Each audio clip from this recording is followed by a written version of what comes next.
Okay, so this was a lot of solving, a lot of trial and error. What I'm going to give you, I'm going to go ahead and give you guys this file, and it's basically the setup that you've seen me do. It has all the different footages in it, all the 15 different data points, and the different solves that I did, starting with my three solve, or 3-point data point solve, and the frame numbers I used, along with the rendered output. I'm not going to give you the actual data solve because those files are huge, the cat files, but I will give you the renders from those so you guys can actually look at them yourself and see the difference. But as you can see, the more points you have, the better off it'd be. Now, this where it says I stopped at calculations 26,000. Okay. Here's the thing with copycat. You don't need to wait until the thing is done. You can actually stop it when it starts to look good.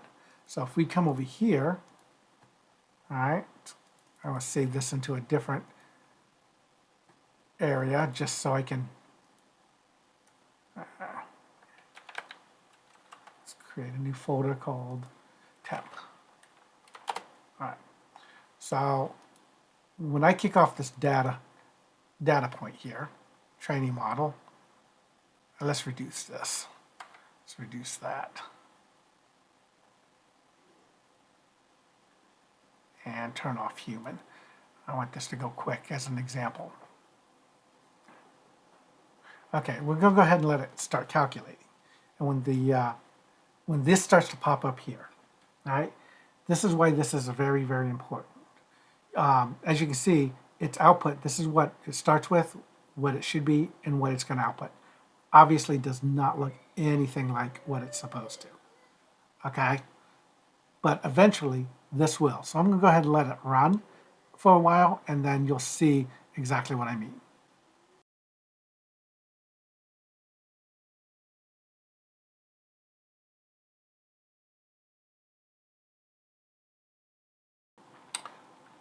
Okay, so I let this run for a little bit. You can see it still has an hour and 33 minutes to go. But if you look over here, for example, this slot here, this almost looks like what it's supposed to be. Same thing with this. Same thing with this. It has a little bit of dirt in it, but it's starting to look really, really good. As it continues, it'll get more and more like the ground truth here. The output will start matching more and more. If you remember in the beginning, it looked nothing like it. Okay, we're at about 1,600, okay, of 21,000. All right, like right now. If I wanted to, let's go ahead and do this right now, because this is looking almost like it's supposed to. Let's go ahead and hit cancel. All right, and at this point, we can actually come in here and create an inference.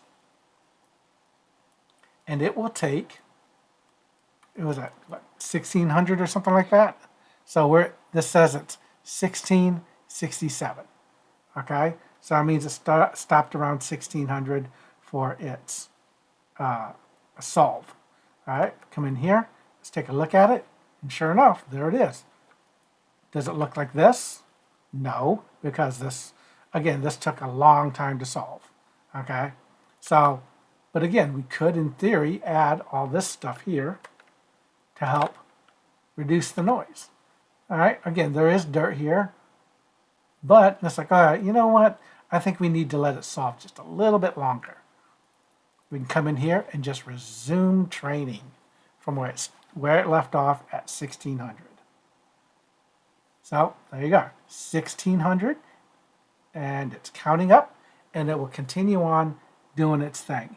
And you can continually check this by doing this until you get to the point where maybe going all the way is a bit much. You know, maybe it's wasted time. You can constantly keep checking it like this to see if the solve is good enough for your use. All right, so that's basically what happened when I looked at this.